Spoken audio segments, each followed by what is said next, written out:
السلام علیکم ورحمۃ اللہ وبرکاتہ۔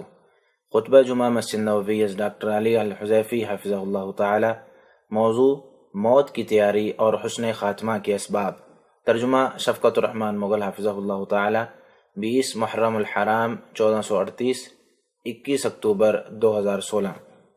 تمام تعریفیں اللہ کے لیے ہیں جو ہمیشہ سے زندہ اور قائم رہنے والا ہے۔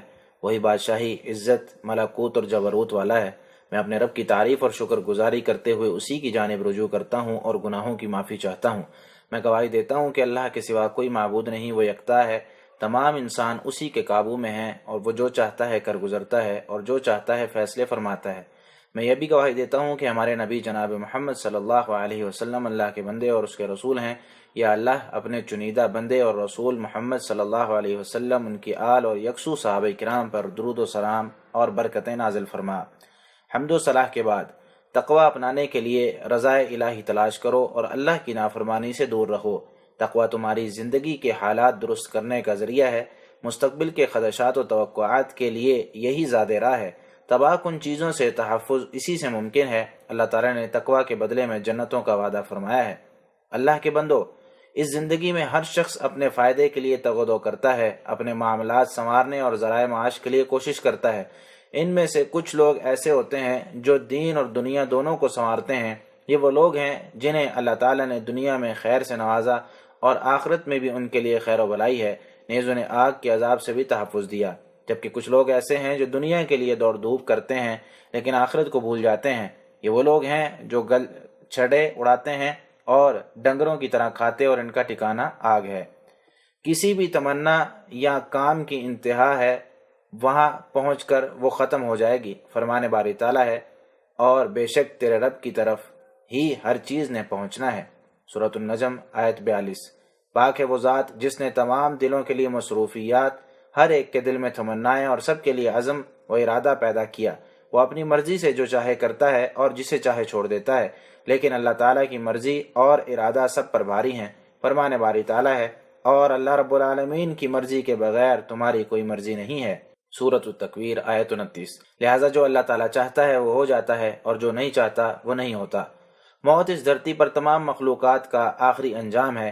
اس دنیا میں ہر ذی روح چیز کی انتہا موت ہے۔ اللہ تعالیٰ نے موت فرشتوں پر بھی لکھ دی ہے، چاہے وہ جبریل، میکائیل یا اسرافیل علیہ السلام ہی کیوں نہ ہوں، حتیٰ کہ ملک الموت بھی موت کے منہ میں چلے جائیں گے اور تمام فرشتے لقمہ اجل بن جائیں گے۔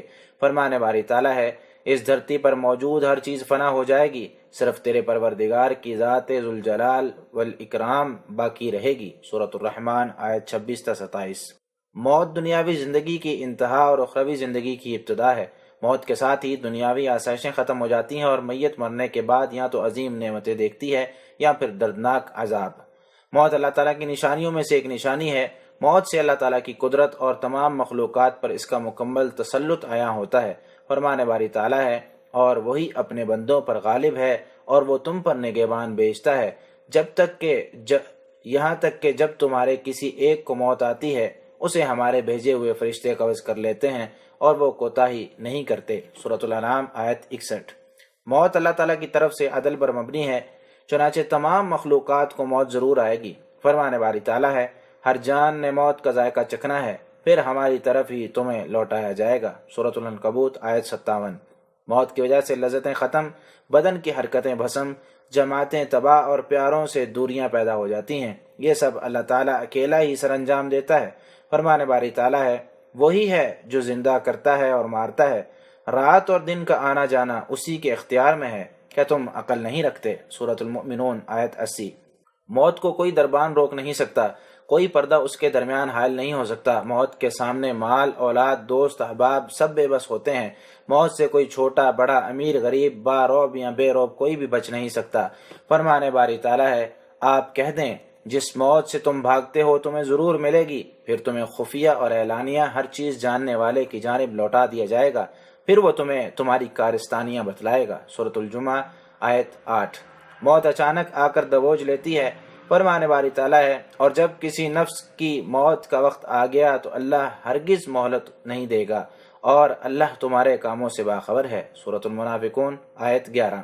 موت انبیاء کرام کے علاوہ کسی سے اجازت نہیں لیتی، کیونکہ اللہ تعالیٰ کے ہاں انبیاء کرام کا مقام و مرتبہ بلند ہوتا ہے، اس لیے موت ہر نبی سے اجازت طلب کرتی ہے۔ ایک روایت میں ہے کہ ہر نبی کو اللہ تعالیٰ دنیا میں ہمیشہ رہنے یا موت کا اختیار دیتا ہے، تو انبیاء کرام موت پسند کرتے ہیں، کیونکہ ان کے لیے اللہ تعالیٰ کے ہاں اجر عظیم ہے اور دنیا کو وہ معمولی چیز جانتے ہیں۔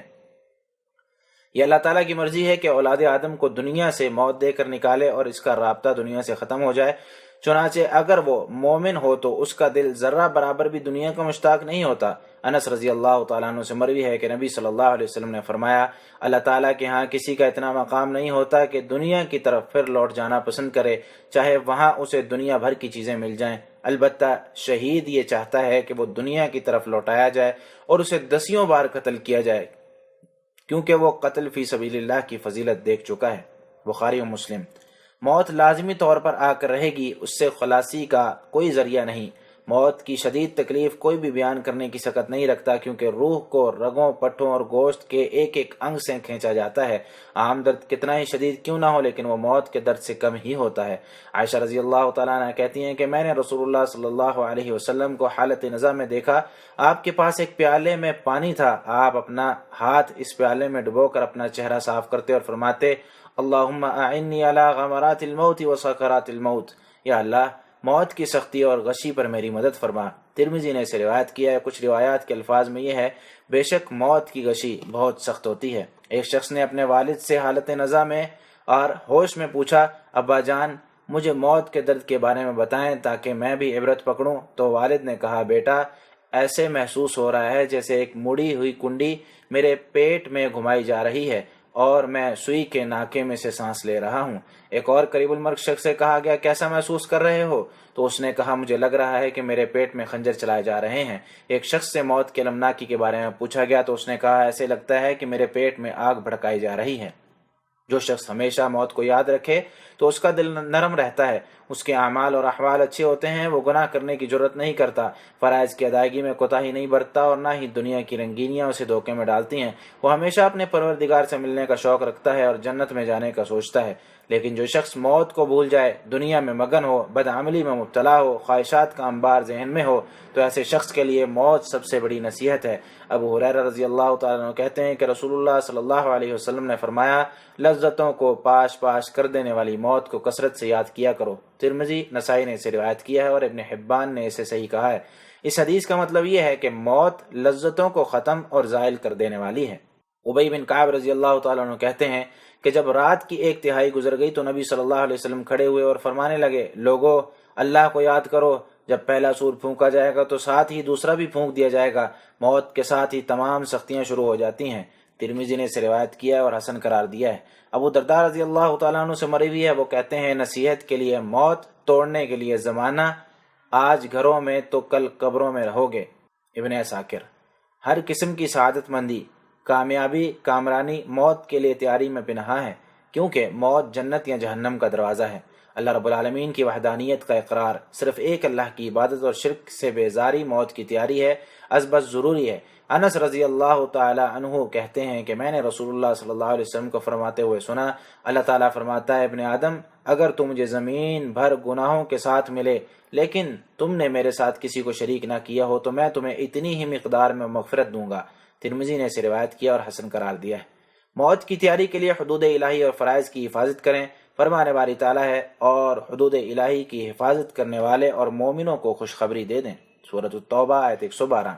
موت کی تیاری کے لیے کبیرہ گناہوں سے باز رہیں۔ فرمان باری تعالیٰ ہے، اگر تم منع کردہ کبیرہ گناہوں سے اجتناب کرو تو ہم تمہارے گناہ مٹا دیں گے اور تمہیں عزت والی جگہ داخل کریں گے۔ سورۃ النساء آیت 31۔ موت کی تیاری کے لیے مخلوق کے حقوق ادا کریں، انہیں پامال مت کریں یا ان کی ادائیگی میں ٹال مٹول سے کام مت لیں، کیونکہ شرک کے علاوہ کوئی بھی حقوق اللہ سے متعلق گناہ ہو تو اسے اللہ تعالیٰ معاف فرما دے گا، لیکن مخلوق کے حقوق اللہ تعالیٰ معاف نہیں فرمائے گا، بلکہ ظالم سے مظلوم کا حق لے کر دے گا۔ موت کی تیاری کے لیے وصیت لکھ کر رکھے اور اس میں کسی قسم کی غلطی مت کرے۔ موت کی تیاری کچھ اس انداز سے ہو کہ کسی بھی وقت موت کے لیے انسان تیار رہے۔ چنانچہ جس وقت یہ آیت نازل ہوئی، فَمَن یرید اللہ ان یہدیہ یشرح صدرہ للاسلام، جس کے بارے میں اللہ تعالیٰ ہدایت کا ارادہ فرما لے تو اسلام کے لیے اس کا شرح صدر فرما دیتا ہے۔ سورۃ الانعام آیت 125۔ تو نبی صلی اللہ علیہ وسلم نے فرمایا یعنی اس کے دل میں اللہ تعالیٰ نور ڈال دیتا ہے۔ اس پر صحابہ کرام نے پوچھا یا رسول اللہ اس کی علامت کیا ہوگی؟ تو آپ صلی اللہ علیہ وسلم نے فرمایا آخرت کی تیاری، دنیا سے بیزاری اور موت آنے سے پہلے موت کی تیاری۔ حقیقی سعادت مندی اور سب سے بڑی کامیابی یہ ہے کہ انسان کا خاتمہ بالخیر ہو۔ حدیث میں ہے کہ اعمال کا دار و مدار ان کے خاتمے پر ہوتا ہے۔ معاذ رضی اللہ تعالیٰ عنہ کہتے ہیں کہ رسول اللہ صلی اللہ علیہ وسلم نے فرمایا جس شخص کی آخری بات لا الہ الا اللہ ہوئی تو وہ جنت میں داخل ہوگا۔ ابو داؤد حاکم نے اسے صحیح سند کے ساتھ روایت کیا ہے۔ کلمہ پڑھنے کے لیے تاکید اس حکم سے بھی آیا ہوتی ہے کہ قریب المرگ شخص کو نرمی سے کلمہ شہادت کی تلقین کی جائے تاکہ اسے یاد آ جائے، نیز اس پر سختی نہیں کرنی چاہیے کیونکہ وہ پہلے ہی سخت تکلیف میں ہوتا ہے۔ ابو سعید رضی اللہ تعالیٰ عنہ کہتے ہیں کہ رسول اللہ صلی اللہ علیہ وسلم نے فرمایا اپنے مرنے والوں کو لا الہ الا اللہ کی تلقین کرو۔ مسلم۔ یہ بدبختی کی بات ہے کہ انسان موت کو بھول جائے اور اس کے لیے تیاری کرنا چھوڑ دے، گناہوں میں مگن ہو جائے اور عقیدہ توحید پامال کر دے، ظلم و زیادتی کرتے ہوئے معصوم جانوں کا قتل کرے، حرام مال کمائے اور کھائے، مخلوقات کے حقوق غصب کرے، ہوس پرستی میں ڈوب جائے اور آخری دم تک گناہوں کی دلدل میں پھنسا رہے، پھر موت کے وقت اسے کسی قسم کی پشیمانی کوئی فائدہ نہیں دے گی اور نہ ہی موت کا وقت ٹلے گا۔ فرمان باری تعالیٰ ہے جب ان میں سے کسی کو موت آنے لگتی ہے تو کہتا ہے اے میرے پروردگار مجھے واپس لوٹا دے جسے میں چھوڑ آیا ہوں، امید ہے کہ اب میں نیک عمل کروں گا۔ اللہ تعالیٰ فرمائے گا ایسا ہرگز نہیں ہو سکتا، یہ بس ایک بات ہوگی جسے اس نے کہہ دیا، اور ان یعنی مرنے والوں کے درمیان دوبارہ جی اٹھنے کے دن تک ایک آڑ حائل ہوگی۔ سورۃ المؤمنون آیت 99 تا 100۔ جبکہ قیامت کے دن سستی اور موت کی تیاری نہ کرنے کی وجہ حسرت و ندامت مزید بڑھ جائے گی۔ فرمانے والی تعالیٰ ہے اور پیروی کرو اس بہترین چیز کی جو تمہاری طرف نازل کی گئی ہے اس سے پہلے کہ تم پر اچانک عذاب آ جائے اور تمہیں اطلاع بھی نہ ہو، پھر وہ کہے افسوس میری اس کوتاہی پر جو میں نے اللہ تعالیٰ کے حق میں کی ہے اور میں تو مذاق اڑانے والوں میں سے تھا، یا یوں کہے کہ اگر اللہ تعالیٰ مجھے ہدایت دیتا تو میں پرہیزگاروں میں سے ہوتا، یا جب عذاب دیکھے تو کہنے لگے مجھے ایک اور موقع مل جائے تو میں نیک کام کرنے والوں میں شامل ہو جاؤں۔ اللہ فرمائے گا کیوں نہیں، تیرے پاس میری آیات آئیں تو نے انہیں جھٹلا دیا اور اکڑ بیٹھا اور تو کافروں میں سے ہی تھا۔ سورۃ زمر آیت 55 تا 59۔ اللہ تعالیٰ میرے اور آپ سب کے لیے قرآن کریم کو خیر و برکت والا بنائے، مجھے اور آپ سب کو اس کی آیات سے مستفید ہونے کی توفیق دے اور ہمیں سید المرسلین صلی اللہ علیہ وسلم کی سیرت و ٹھوس احکامات پر چلنے کی توفیق دے۔ میں اپنی بات کو اسی پر ختم کرتے ہوئے اللہ تعالیٰ سے اپنے اور تمام مسلمانوں کے گناہوں کی بخشش چاہتا ہوں، تم بھی اسی سے گناہوں کی بخشش مانگو۔ دوسرا خطبہ۔ تمام تعریفیں اللہ رب العالمین کے لیے ہیں، وہی بادشاہ حق اور ہر چیز وہ بادشاہ حق اور ہر چیز واضح کرنے والا ہے۔ کامل حکمت اور مؤثر دلائل اسی کے لیے مختص ہیں، اگر وہ چاہے تو سب کو ہدایت سے نواز دے، اور میں اپنے رب کے لیے حمد و شکر بجا لاتا ہوں، توبہ اور استغفار اسی سے کرتا ہوں۔ میں گواہی دیتا ہوں کہ اس کے علاوہ کوئی معبود برحق نہیں، وہ اکیلا ہے، اس کا کوئی شریک نہیں، وہی قوی اور مضبوط ہے۔ اور میں یہ بھی گواہی دیتا ہوں کہ ہمارے نبی اور سربراہ محمد صلی اللہ علیہ وسلم اس کے بندے اور چنیدہ رسول ہیں، آپ وعدے کے سچے اور امین ہیں۔ یا اللہ اپنے بندے اور رسول محمد صلی اللہ علیہ وسلم، ان کی آل، تابعین اعظام اور صحابہ کرام پر رحمت، سلامتی اور برکتیں روز قیامت تک نازل فرما۔ حمد و صلاح کے بعد کما حق تقوی الہی اختیار کرو، متقی کامیاب ہوں گے اور شکوک و شبہات میں مبتلا سمیت سستی و کاہلی کرنے والے نقصان اٹھائیں گے۔ مسلمانوں، خاتمہ بالخیر کے اسباب کی پابندی کرو، اس کے لیے اسلام کے ارکان خمسہ پر عمل پیرا ہو، گناہوں اور ظلم و زیادتی سے بچو۔ موت کے وقت خاتمہ بالخیر کا سب سے بڑا ذریعہ یہ ہے کہ ہمیشہ خاتمہ بالخیر کی دعا کریں، کیونکہ فرمان باری تعالیٰ ہے تم مجھے پکارو میں تمہاری دعا قبول کروں گا، بے شک جو لوگ میری عبادت سے روگردانی کرتے ہیں وہ عنقریب جہنم میں رسوا ہو کر داخل ہوں گے۔ سورہ غافر آیت 60۔ دعا ہمہ قسم کی خیر کا سرچشمہ ہے، چنانچہ نعمان بن بشیر رضی اللہ تعالیٰ عنہ کہتے ہیں کہ رسول اللہ صلی اللہ علیہ وسلم نے فرمایا دعا عبادت ہے۔ اسے ابو داؤد اور ترمذی نے روایت کیا ہے اور اسے حسن صحیح قرار دیا ہے۔ ایک حدیث میں ہے کہ جو شخص کثرت کے ساتھ یہ کہتا ہے اللہم احسن عاقبتنا فی الامور کلیہا واجرنا من خزی الدنیا وعذاب الاخرہ، یا اللہ تمام معاملات کا انجام ہمارے لیے بہتر فرما اور ہمیں دنیاوی رسوائی اور اخروی عذاب سے پناہ عطا فرما۔ تو آزمائش میں پڑنے سے پہلے وہ اس دنیا سے رخصت ہو جاتا ہے، اور موت کے وقت برے انجام کے اسباب میں یہ شامل ہے کہ حقوق اللہ اور حقوق العباد پامال کیے جائیں، کبیرہ گناہوں پر انسان مصر رہے، اللہ تعالیٰ کی تعظیم کے بجائے تحقیر کرے، انسان دنیا میں مگن ہو کر آخرت بالکل بھول جائے۔ اللہ کے بندو، یقیناً اللہ اور اس کے فرشتے نبی پر درود بھیجتے ہیں، اے ایمان والو تم بھی ان پر درود و سلام پڑھو۔ سورۃ الاحزاب آیت 56۔ اور آپ صلی اللہ علیہ وسلم کا فرمان ہے کہ جو شخص مجھ پر ایک بار درود پڑھے گا اللہ تعالیٰ اس پر 10 رحمتیں نازل فرمائے گا۔ اس لیے سید الاولین والآخرین اور امام المرسلین پر درود و سلام پڑھو۔ اللہم صلی علی محمد وعلی آل محمد کما صلیت علی ابراہیم وعلی آل ابراہیم انک حمید مجید۔ اللہم بارک علی محمد وعلی آل محمد کما بارکت علی ابراہیم وعلی آل ابراہیم انک حمید مجید وسلم تسلیما کثیرا۔